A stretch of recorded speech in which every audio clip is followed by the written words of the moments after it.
Priya blog na anauba video am puraga laye ngasi mukbang ni meyam tawdoi se ko ado mukbang je ma jam se expect se ऊपर नहीं ना जाते ma jam खरा ये खाना है, ये पानी है, ये मेरी पानी है और ये अंडा है और ये meyam yang lagi mana uba jangan ngamroy sigala ire anda boil fry tawraga adai sigala ire onion sigala ire beri MSP sigala ire achar meyam ko mixer achar ये अंडा adai sigala ire ai hinjang ये मेरी हिजाब ये adai sigala ire ma hinjang siga muru amang asi di chikai re kan puthro abani meyam ये adai papar sen aphen da dana khara bui thara bakang le sigala ire papar adai sigala ire ai sim sigala ire magi मुझे देते ना ती हामगा लाक्सरे अदो ma'am दो दिसाबा हौजरगे को ma'am ना नुसिबिदुना support तौबिरो कोई चैनल सिबु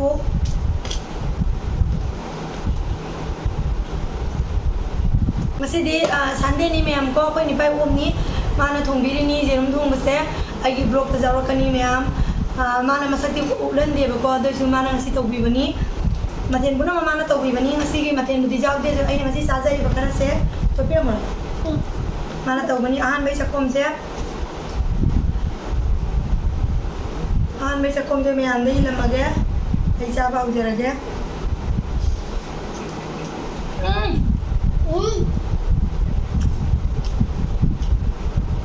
ये ये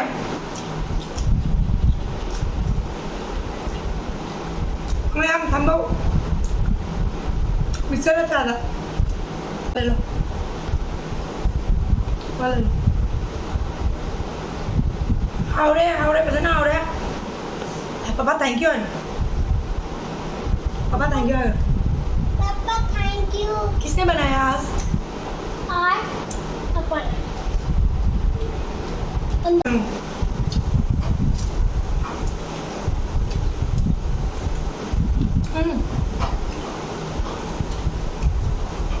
Betul lah,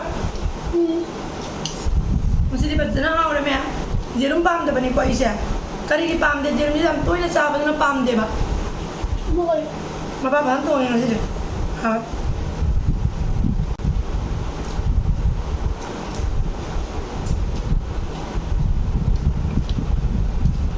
Ayo yang morok tipe kaya yang mau cuci,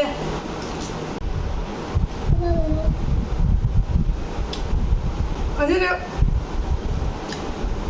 Mau ni yang morning dah dum tong jele baca ke apa nana ayu breakfast tau dre ma'am ado na mungkin na hawa hele masuk suti ni na ngang ke pada cuma masuk suti sama na re dona punna tong jele ba ko cha punna matlab dum morning ki breakfast hoina tau dre jerum mata na ay jerum jam chang anda ang om ni ngam ga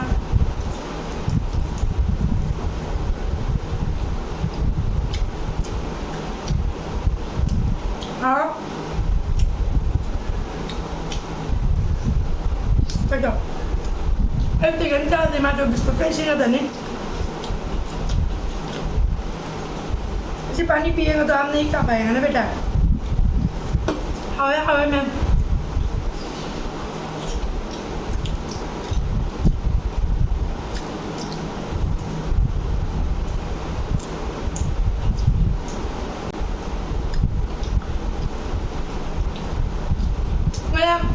Ayo mau tadi na, ni pana, nabiru tahu bersih kok, mayang ni mau cunung kamenda ibira muka, ayo ni mau ni komen, ayo cin karena nungsi hai bagi mahutta, magi awal betul ketemu ubiraga, jadi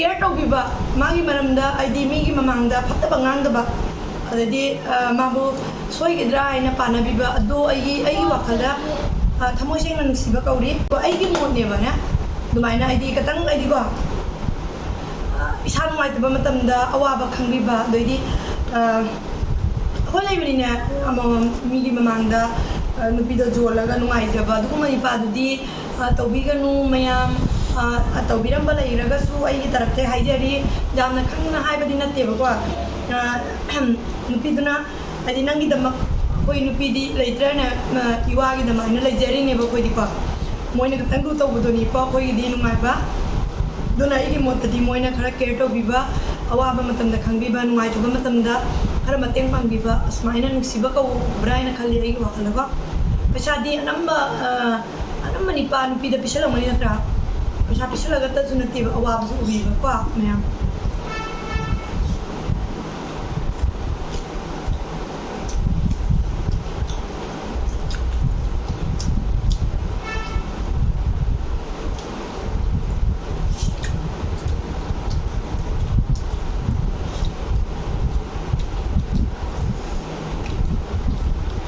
Very yummy pizza house. Makan rumah jaga. Pisa lihat na. Kayak lagi video na. Wannan video lagi ada lu tuh bakal dia natra mea. Nanti cak dia tali bahina dia wanang dia. Aduh nani ini pisa lagi terjadi aja itu mea. Sana anak tu mah ini thong le ya dia nupi ni aina. Laiba. Aduh dia pam dia.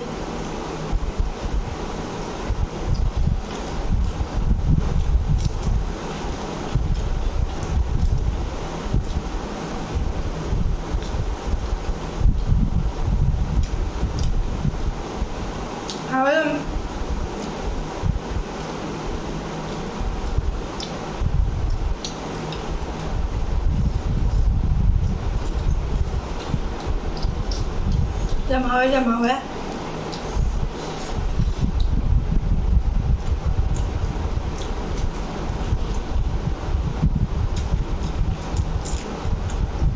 Ang masih di mall kecil. Apa kalau waktu ngambilnya?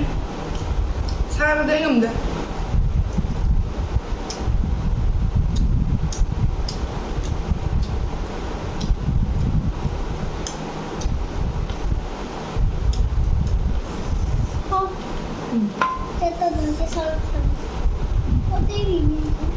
Cak kan, sangat kali bumi loy nu meni nama. Siapa sih enggak? Maya masak pada saat demi gua masak siapa sih kena jamuai bane? Maya amdai uang sing dokter ke maya gua. Kami nanti kalau mana gua video gua ini lepoi kahino gua jawe ni gua. Ai video tu yang maya mai daily thangat ta bane gua. Nu mini matungda nya dumai thangat panina. Nini gua tinggi ai lepoi ga haino gua lai ba adona video tu happy ni bane. Mai sekolah tu pusali tipinda. Kaya nang baca kalau lepoi tu lah tawa ini ba. Aduna chai ba. Ino jo ko umak chai de. Umak chai. Nungin tumagulaga ai no matam di pas asmai chai. Inam da de lapoi chai de apen chai ba inam da na. Audina lapoi am chai ba. Smell करे तो बाकी क्या Mimi bola na makalaw. क्यों अच्छा लगता है.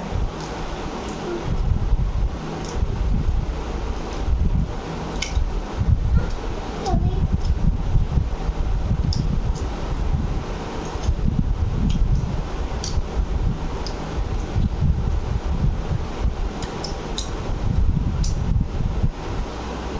Nung chow ba? मुझे और भी नहीं खाना Mai tao बोला तुम chow ba? मुझे और भी नहीं खाना. मेरी पेट भरी है तो सुबह का क्या खाया?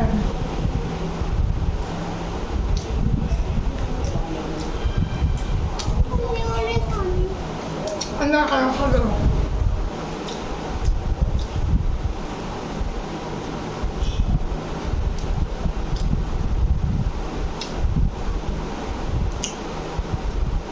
हाँ ये जो है ना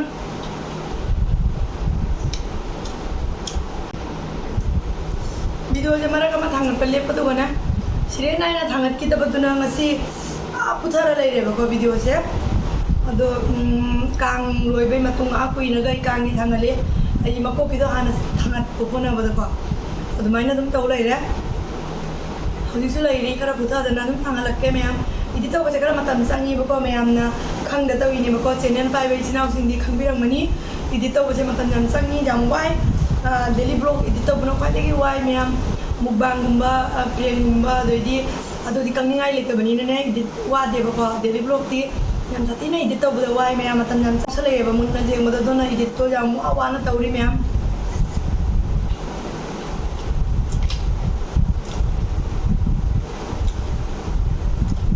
상상을 또 그렇게 와야잖아.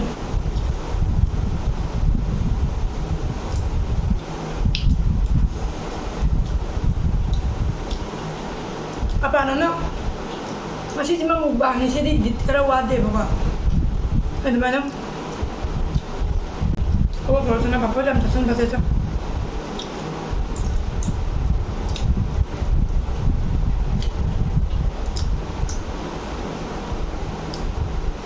Chắc là mình làm tersen bây giờ để lên mẹ. Em thấy cái cha thì bây giờ nó còn làm đi làm này mà nè. Hao đó số qua chắc thì đi nimit lại thế nào có. Itu nasasan betul di jati mem. Apa dah nasasan berpati ba ina huwa korai. Apa dah nasasan berpati? Sakti jati ya huwa korai. Ya. Bol चाहिए अंदर मनूंगी तो नहीं माँ पामेगा हमारा तो मनूंगी मामू तो जानेंगी मामा वो तो नहीं mana पिटू ना मामू जानेंगे माँ mata gede moni mana mamu kamu mamu cade mata gede sal angang yang mana dia mengamu aku jadi tuh nanya mayam jauh pada kita yang nadri ya ani do atau na aku tuh gitu di yang nadri nah nak kerja apa dah aku jadi tuh kuliah pun ada bah atau nama kang deh bah atau tuh udah tuh nih man atau tuh kang ini pun sudah lah aku tahu nggak nongkrong nara, atau nongkrong, mana, ini celak apa itu kodi, jadi para kan yang celak ini bawa di lidah, atau kau cang ibu mau jalan ini bawa, atau kau una diri, jauh deh, atau mau di pilih ni pahang tu jauh deh.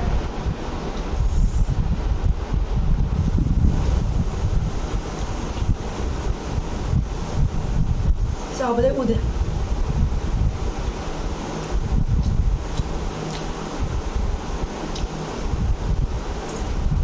Nyam tapi siapa ya? Kau tahu ada apa yang mereka kan?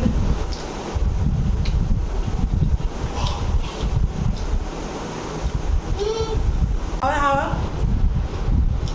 masih diwali Jepang kan? Itu tahu ya, di luar apa nih? Amjar baik apa?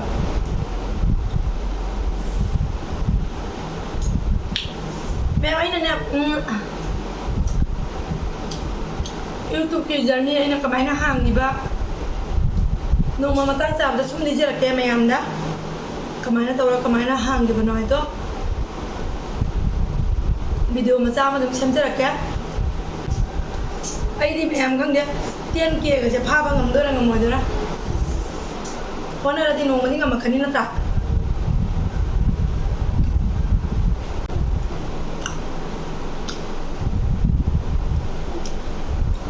Jadi jarum banyak cari mem. Jarum desa apa ni makoi.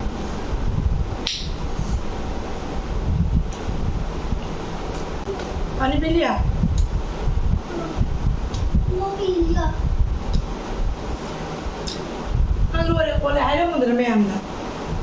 Nanti ambil tu ayam dah. Nano, calo ada ayam lah. मैंने तो खाना खा लिया mummy ने भी खाना खा लिया हमने अभी पापड़ खा लिया है मैंने अभी ये Mem cái đó thôi. Chắc chắn là nè. Isu ngambau tak terus saya. Last tak ni ba? नीचे Minyak lah ya. Last tak tu ba? Ang ngam ba? Ai chắc chắn ya begini. Kalau isu ni pun macam macam ada kan dah.